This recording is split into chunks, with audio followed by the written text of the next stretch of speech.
Hello friends, welcome to SSC coaching centre. दोस्तों, आज के वीडियो में देखेंगे चक्रवृद्धि ब्याज के प्रश्न। दोस्तों, आपको सभी को पता है एग्ज़ाम नज़दीक है और चक्रवृद्धि ब्याज सीखना भी बहुत ज़रूरी है। ठीक है, तो जो भी मैं वीडियो और लेकर के आ रहा हूँ, आप सभी वीडियोस को पूरा देखिए।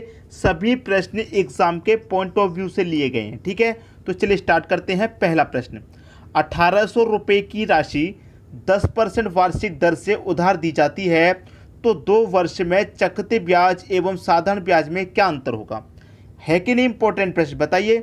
इसमें क्या रहता है कि चक्रवृद्धि ब्याज और साधारण ब्याज का अंतर पूछ रहा है। ठीक है भाई, आसानी से निकाल सकते हैं। पहले 1800 रुपये का 10% की ब्याज 10% की दर से 2 वर्ष का निकाल लो, फिर 1800 रुपये का 10% की दर से साधारण ब्याज का निकाल लो, फिर दोनों का अंतर करेंगे। तो देखिए, अलग अलग निकाल के अंतर करेंगे, उसमें समय अधिक लगेगा।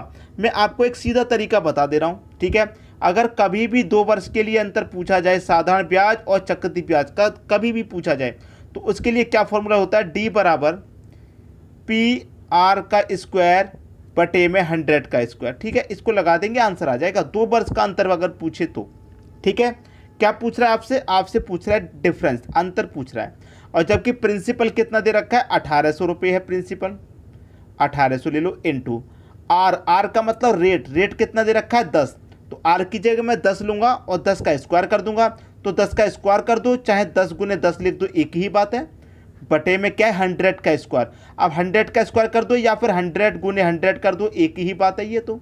ठीक है, अब देखिए, 2 जीरो से आपके ये 2 जीरो कट गए और 2 जीरो से आपके ये वाले 2 जीरो कट गए। बचा क्या भाई? 18 गुने 1 तो 18 का गुना 1 से करेंगे तो एक ही तो रहेगा। तो डिफरेंस आपका कितना निकल के आया? 18 रुपये निकल के आया। तो 2 वर्ष का चक्रवृद्धि ब्याज और साधारण ब्याज का अंतर कितना होगा? 18 हो जाएगा। ये आपके प्रश्न का बिल्कुल सही जवाब है। बी ऑप्शन में 18 दे रखा है। बात आगे सभी को समझ में, किसी को कोई परेशानी नहीं होगी। अब देखेंगे अगला प्रश्न। अगला प्रश्न है, किसी धनराशि पर 8% की दर से 2 वर्ष का चक्रवृद्धि ब्याज एवं साधारण ब्याज का अंतर 320 रुपये हो, तो वह राशि क्या होगी? इस बार आपको अंतर दे दिया। और कितने वर्ष की बात है? ये 2 वर्ष की बात है। तो 2 वर्ष के लिए अगर कभी भी पूछा जाए, ठीक है, अभी मैंने बताया, कभी भी 2 वर्ष के लिए पूछा जाए, क्या होता है? डी बराबर पी आर का स्क्वायर बटे में 100 का स्क्वायर, यही तो होता है। अब डी का मतलब दे रखा है 320, डिफरेंस आपको दे रखा है कितना? डी की जगह मैं क्या ले लूंगा? डी बराबर मेरा कितना दे रखा है? 320 रुपया। ठीक है, तो डिफरेंस तो मेरा दे रखा है, प्रिंसिपल पूछ रहा है, निकाल लो भैया। डिफरेंस कितना है आपका? 320 रुपया है। बराबर प्रिंसिपल पूछ रहा है, राशि क्या होगी? प्रिंसिपल निकालना है। इनटू आर कितना दे रखा है? 8%। तो 8 का स्क्वायर करिए, चाहे 8 गुने 8 लिख दो, एक ही बात है। बटे में आ जाइए 100 का स्क्वायर। अब भैया 100 का स्क्वायर कीजिए, चाहे 100 गुने 100 लिख दो, एक ही बात है। किसी को कोई दिक्कत नहीं होगी। अब बस कटा लेना है, आपके प्रश्न का आंसर यहाँ पर आ गया। ठीक है, देखिए, बराबर में कट जाता है ऊपर ऊपर, तो 8 से कटाऊंगा, 8 चौक 32, एक ही जीरो।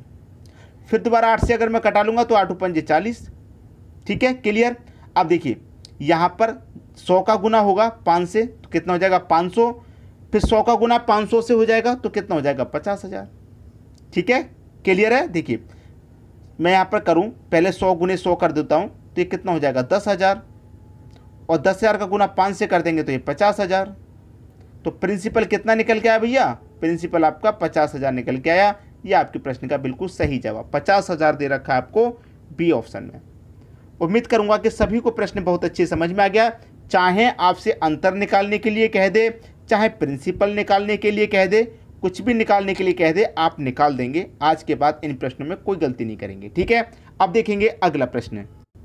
अगला प्रश्न है, 16,000 रुपये की राशि 5% की दर से 3 वर्ष के लिए उधार दी जाती है, तो साधारण ब्याज एवं चक्रवृद्धि ब्याज का अंतर ज्ञात कीजिए।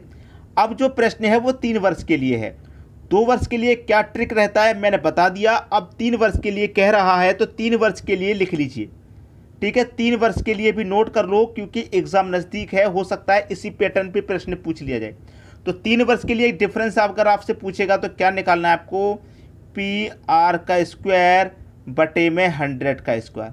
आप कहेंगे सर ये तो आपने अभी अभी हमको बताया था कि यहाँ पर आपको बस इतना करना है कि 2 वर्ष के लिए रहेगा तो आपको इतना कर देना है, लेकिन ये तो अब 3 वर्ष की बात कह रहा है। 2 वर्ष की बात नहीं कह रहा, 3 वर्ष की बात कह रहा है।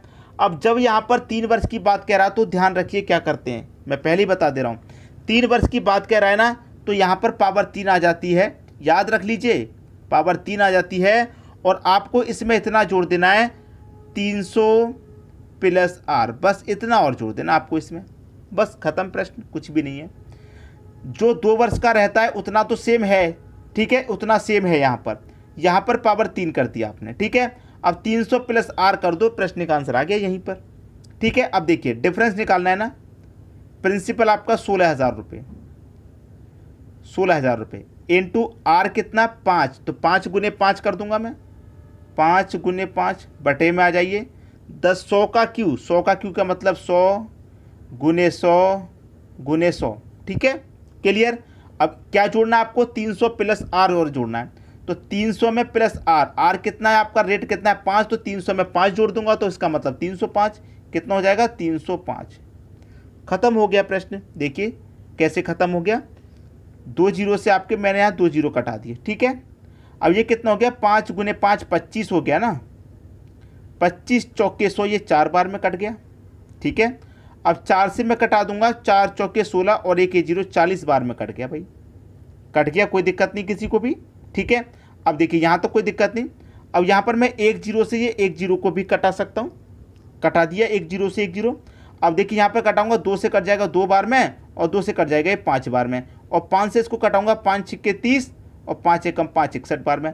अब 61 का मल्टीप्लाई अगर मैं 2 से कर दूंगा तो कितना हो जाएगा, 122 नहीं हो जाएगा। तो डिफरेंस मेरा कितना निकल के आ गया, 122। 122 किस ऑप्शन में है, पहले ही ऑप्शन में दे रखा है। बात क्लियर है, कुछ भी नहीं करना, बस फॉर्मूला आपको याद है, फॉर्मूला जब याद है तो कैलकुलेशन ही तो करना, काटा पीटी करनी और कुछ भी नहीं करना है, आसानी से समझ में आ गया होगा। अब देखेंगे अगला प्रश्न। अगला प्रश्न है, कोई राशि चक्रवृद्धि ब्याज की दर से 4 वर्ष में 2 गुनी हो जाती है तो कितने वर्ष में 16 गुनी होगी। भाई ये गुना गुनी वाले प्रश्न बहुत पूछे जाते हैं, ठीक है। एक तरफ लिख लीजिए वर्ष, एक तरफ लिख लीजिए गुना, ठीक है। याद रखना है आपको कि वर्ष का करना है आपको पहाड़ा, ठीक है, और गुना की क्या करनी है घात, बस आंसर आ जाएगा। 4 वर्ष में 2 गुनी, 4 वर्ष तो वर्ष के नीचे वर्ष लिख लीजिए, कितनी वर्ष दे रखा है 4, 2 गुनी, गुनी के नीचे गुनी लिख लीजिए, कितनी गुनी 2 गुनी, ठीक है, क्लियर है। अब यहाँ पर देखिए जो गुना की घात करना है तो मैं गुना की घात 1 करूँगा, 2 की घात 1 से स्टार्ट करूँगा। 4 वर्ष में कितनी हो रही है, ये 2 गुनी, ठीक है। हमसे पूरा पूछ रहा है कि 16 गुनी कब हो जाएगी, कितने वर्ष में हो जाएगी। भाई 4 वर्ष में 2 गुनी हो रही है। अब वर्ष का मैं क्या करूँगा पहाड़ा, तो 4 का पहाड़ा मैं आगे बढ़ाऊंगा, कितना हो जाएगा 8। और यहाँ पर गुना की क्या करूँगा मैं घात, तो यहाँ पर घात को आगे बढ़ाऊंगा, 2 की घात मतलब 2, तो 8 वर्ष में कितनी होगी, 2 की घात 2 का मान मतलब 4 गुनी होगी। हमें 16 गुनी चाहिए, अभी आंसर नहीं मिला तो पहाड़ा में और आगे बढ़ाऊंगा, 4 का पहाड़ा और आगे बढ़ाऊंगा 12, और यहाँ घात को आगे बढ़ाऊंगा मतलब 2 की घात 3, 2 की घात 3 का मान 8, ये 8 गुना हो रही है 12 वर्ष में, लेकिन 8 गुना नहीं 16 गुना। पहाड़े को मैं और आगे बढ़ाऊंगा, 16 आ जाएगा पहाड़े को और आगे बढ़ाने से, और यहाँ घात को आगे बढ़ाऊंगा 2 की घात 4, भाई 2 की घात 1, 2 की घात 2, 2 की घात 3, 2 की घात 4, इस तरीके से आगे बढ़ाते जाएंगे। और 2 की घात 4 का मान कितना होगा भैया 16 होगा। तो कितने समय में पूछ रहा था, 16 गुनी ही तो पूछ रहा, तो 16 गुनी हमारी निकल के आ गई। ये 16 गुनी कितने वर्ष में हो रही है भैया, 16 वर्ष में हो रही है। ये आपका आंसर हो गया सी ऑप्शन। क्लियर है बात, सभी को प्रश्न अच्छे से समझ में आ रहा है, कोई दिक्कत परेशानी किसी को भी नहीं होगी। अब देखेंगे हम अगला प्रश्न। अगला प्रश्न है, कोई राशि चक्रवृद्धि ब्याज की दर से 4 वर्ष में 9 गुनी हो जाती है तो वह कितने वर्ष में 27 गुना हो जाएगी। बहुत बढ़िया प्रश्न, वही करके देख लूंगा मैं, वर्ष और गुना, ठीक है। वर्ष का हम क्या करते हैं पहाड़ा, और गुना की क्या करते हैं भाई घात। कितने वर्ष में, 4 वर्ष में 9 गुनी, कितने वर्ष में 4 वर्ष में 9 गुनी, 4 वर्ष में 9 गुनी, तो 9 की घात 1 करूंगा मैं। 27 गुना की बात कर रहा है यहाँ पर, कितने की बात कर रहा है 27 गुने की बात कर रहा है। अब प्रश्न को समझिएगा, प्रश्न को यहाँ पर समझिएगा, कैसे समझेंगे अभी बताता हूँ। जैसे कि अब यहाँ पर अगर आप पहाड़े को लेंगे, पहाड़े को अगर लेंगे और यहाँ पर दे रखा 27 गुना, तो क्या जब 4 वर्ष में 9 गुनी हो रही है तो 4 के बाद 8 आ जाएगा, 8 वर्ष में भैया कितना, 9 की पावर यहाँ पर 2 हो जाएगी, तो 4 वर्ष में 8 वर्ष में कितना, 9 की पावर 2 का मान भाई 81 हो जाएगा। 9 की पावर 2 का मान कितना हो जाएगा 81, लेकिन ये तो 27 गुने की बात कर रहा, हम 81 कहाँ पर पहुँच गए। समझ में आ रही है बात भाई। मैं यहाँ पर क्या करूँगा, पहाड़े को आगे बढ़ाऊंगा तो 4 का पहाड़ा आगे बढ़ाऊंगा 8, घात को आगे बढ़ाऊंगा मैं भाई, घात को आगे बढ़ाऊंगा तो घात 81 हो जाएगी भाई। 81 नहीं 27 गुना पूछ रहा है, 9 की पावर 2 तो 81 हो जाएगा। तो ये समझने वाली बात है, मेन प्रश्न है ये बहुत अच्छा प्रश्न है, अच्छे से सीखने वाला प्रश्न, जो कभी भी गलती नहीं होनी चाहिए इसमें। आप करेंगे क्या, ये जो आपका 4 का पहाड़ा ये सम है, इसको आप क्या करेंगे, इस पहाड़े को आप करेंगे 2 से स्टार्ट। इस पहाड़े को आप कहाँ से स्टार्ट करेंगे, 2 से स्टार्ट करेंगे, ठीक है, 2 से भाई। 2 के पहाड़े में 4 आता है, 4 के पहाड़े में 6 आता है, इस तरीके से 4 वर्ष की है ना, तो 2 के पहाड़े में 4 आता है, ठीक है, 2 के पहाड़े में आपका 4 आता है, तो 2 के पहाड़े में 4 आता है, तो ये क्या है दोस्तों हमारी 9 की पावर 1। अब यहाँ पर 9 की पावर 1 नहीं, अब यहाँ पर 2 है तो 3 की पावर में 1 रखूँगा। ये पेन मुझे लगता है चलना बंद हो गया, पेन चलना बंद हो गया, दूसरा पेन ले लेते हैं, पेन चलना बंद हो गया, ठीक है, दूसरा पेन ले लेते हैं। तो देखिए यहाँ पर क्या है हमारा 2 है ना, 2। अब मैं यहाँ पर क्या करूँगा, 3 की पावर 1 ले लूँगा, तो 3 की पावर 1 का मान 3 ही रहेगा। चलिए मैं इधर ले लेता हूँ, इधर लिख लेता हूँ, कोई कन्फ्यूज़न ना रहे। जैसे कि इधर मेरे पास वर्ष है और इधर मेरे पास गुना है, ठीक है। मैंने क्या काम किया, 2 से स्टार्ट किया, 2 वर्ष में कितनी 3 गुना, 3 की पावर 1 का मतलब 3। अब 2 के पहाड़े को आगे में बढ़ाऊँगा 4, ठीक है, और घात को आगे बढ़ाऊँगा 3 की घात 2 का मतलब 3 की घात 2 का मतलब 9 होता है। तो प्रश्न की कंडीशन बिल्कुल सेटिस्फाई हो रही है। क्यों सेटिस्फाई हो रही है, क्योंकि 4 वर्ष में कितनी होनी चाहिए 9 गुना, और 4 वर्ष में 9 गुना हो रही है। कब हो रही है, जब मैं 2 वर्ष का लेके चल रहा हूँ, ठीक है। अब 2 के पहाड़े को मैं आगे बढ़ाऊंगा 6 हो जाएगा। अब यहाँ पर पावर 1 हो गई, पावर 2 हो गई, अब मैं 3 की पावर 3 रख लूँगा, तो 3 की पावर 3 रख लूँगा तो कितना हो जाएगा 27। भाई 27 गुना मेरा कब आ रहा है, 6 वर्ष में आ रहा है निकल के। बी ऑप्शन सही हो गया, 6 वर्ष में आ रहा है 27 गुना निकल के। अगर आप इस तरीके से करेंगे कि वर्ष का पहाड़ा गुना की घात, तो प्रश्न का आंसर इसका नहीं आता। कैसे आ रहा है, अभी समझ में आई कि जब 4 वर्ष में 9 गुना हो रहा है, मैंने मान लिया 4 वर्ष में 9 गुना, लेकिन 4 से पहले मैं कुछ और रख के देख लूँ। भाई 2 रखा मैंने, 2 के पहाड़े में 4 आता है, तो 4, अब आपका कंडीशन सेटिस्फाई को कर दिया इस 2 ने। जब मैंने 2 रखा और 3 की पावर 1 का मान 3 होता है, और पहाड़े को आगे बढ़ाया, गुना की घात को भी मैंने आगे बढ़ाया, तो 4 वर्ष में 9 गुना हो गई, ठीक है, कंडीशन सेटिस्फाई हो गई। तो 6 वर्ष में मेरी 27 गुना हो गई, कंडीशन सेटिस्फाई होगी 27 गुना। बात क्लियर है, प्रश्न सभी को अच्छे से समझ में आ गया होगा। अब देखेंगे हम अगला प्रश्न। अगला प्रश्न है 6,000 रुपये की राशि 10% चक्रवृद्धि ब्याज की दर से यहाँ पर दे रखा 7,986 रुपये हो जाती है, तो वह समाविधि क्या होगी। ठीक है, बहुत अच्छा प्रश्न। आपको करना क्या है, जो रेट दे रखा उसे ले लीजिए। रेट दे रखा आपके पास 10% का, 10% की जो फ्रैक्शन वैल्यू होती है वो होती है 1/10। ठीक है, 1/10 में नीचे वाली वैल्यू क्या होती है दोस्तों, यहाँ पर देखिए, और यहाँ पर देखिए अमाउंट। जैसे कि ये आपका 10 रुपये पर 1 रुपये का प्रॉफिट है, ठीक है, तो ये क्या हो गया, प्रॉफिट प्रिंसिपल। ठीक है, प्रिंसिपल हो गया, ये आपका अमाउंट हो गया। अब 10 रुपये प्रिंसिपल है, और प्रिंसिपल में 1 रुपये में प्रॉफिट का जोड़ूंगा, तो 10 में 1 जोड़ूंगा 11 मेरा अमाउंट हो गया। तो एक तरफ प्रिंसिपल लिखेंगे, एक तरफ अमाउंट। प्रिंसिपल मेरा कितना हो जाएगा, 10 हो जाएगा, अमाउंट मेरा क्या होगा 11। 10 में 1 जोड़ेंगे, अमाउंट मेरा 11। ठीक है, प्रिंसिपल यहाँ पर मेरा कितना भाई, प्रिंसिपल यहाँ मेरा 10, यहाँ प्रिंसिपल मेरा कितना 6,000, तो मेरा प्रिंसिपल 10 से कितना हो जा रहा है भाई, 6,000 हो जा रहा है। 10 से 6,000 मेरा यहाँ पर प्रिंसिपल हो जा रहा है। ठीक है, यहाँ पर भैया मेरा अमाउंट कितना होगा फिर, क्लियर है, बात मेरी समझ में आ रही है। मेरा जो प्रिंसिपल है 10 से यहाँ पर कितना हो जा रहा है 6,000। ठीक है, 10 से मेरा 6,000 हो जा रहा है, और यहाँ पर मेरा अमाउंट कितना यहाँ पर देखिए दे रखा होगा 7,986 रुपये हो जाती है। जो हमारी दर है वो रख के कितनी हो जा रही है 7,986। तो यहाँ पर लिख लेता हूँ 7,986 लिख लेता हूँ। ठीक है, 7,900 मैंने 86 लिख लिया। अब मैं क्या करूँ, इसे कटा के देखूँ। ठीक है, कटाऊँगा, 6 से कटा लेता हूँ। चलिए मैं इसको 6 कम 6, 3 जीरो आ जाएंगे। 6 से इसी को कटा लूँगा, 6 1 कम 6, 1 बचेगा 19, 6 त्रिक 18, 1 बचेगा 18, 6 त्रिक 18, 6 कम 6, ये कट गया 1000 बार में, ये कट गया 1331 बार में।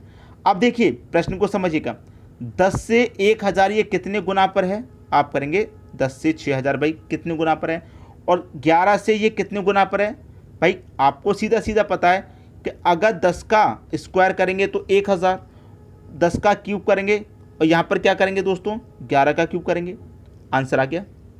ठीक है, आंसर आ गया कि नहीं आ गया। आप 10 का क्यूब करेंगे तो 1000, और 11 का क्यूब करेंगे तो कितना हो जाएगा 11 से 31 हो जाएगा। तो आपसे पूछ रहा है कि वह समअवधि क्या होगी। समय पूछ रहा है, कितनी घात निकल के आई है, 3 घात निकल के आई है, इसका मतलब 3 वर्ष में इतनी हो जाएगी। समय क्या होगा, 3 वर्ष का। सी ऑप्शन सही हो गया। बात क्लियर है। अब देखेंगे हम अगला प्रश्न। अगला प्रश्न है, किसी धनराशि का 4% वार्षिक दर से 2 वर्ष का सरल ब्याज 80 रुपये है, उसी धनराशि पर उतने ही समय का समान दर से चक्रवृद्धि ब्याज क्या होगा। बताइए भाई। मैं तो ये प्रश्न आपको होमवर्क के लिए देने वाला हूँ। मैं ये प्रश्न आपको होमवर्क के लिए देने वाला हूँ, ठीक है, होमवर्क के लिए। आप मुझे इसका आंसर बता दीजिए क्या होगा, या फिर मैं पहले की तरह बता दूँ आंसर क्या है। देखिए इस प्रश्न का जो सही आंसर है वो चलिए मैं आपको बता देता हूँ। इस प्रश्न का जो सही आंसर है वो है डी ऑप्शन। मैंने आपको बता दिया, लेकिन किन बच्चों का सही आ रहा है ये अब आपको चेक करना है। आपने कैलकुलेशन की, आपने क्या काम किया, आपने कैलकुलेशन कर ली, ये आंसर आया, किसी का ये आया, गलत आ रहा है। जब तक आपका 81.60 नहीं आ जाए तब तक गलत है, कैलकुलेशन में कहीं ना कहीं गलती है। तो ये आंसर आ रहा है तो आपने कैलकुलेशन सही की है। अगर ये आंसर आपका नहीं आ रहा तो इसका मतलब आपने कैलकुलेशन कहीं ना कहीं पर गलत की है। बात क्लियर है, सभी को समझ में आ गई बात। बहुत ईजी प्रश्न है, चाहो तो मैं करके दिखा सकता हूँ इसे, चाहो आप तो मैं इसे करके दिखा सकता हूँ, लेकिन नेक्स्ट वीडियो में करके दिखाऊंगा। एक बार आप खुद से करके मुझे कमेंट कीजिए। ठीक है दोस्तों, वीडियो देखने के लिए आपका बहुत बहुत धन्यवाद।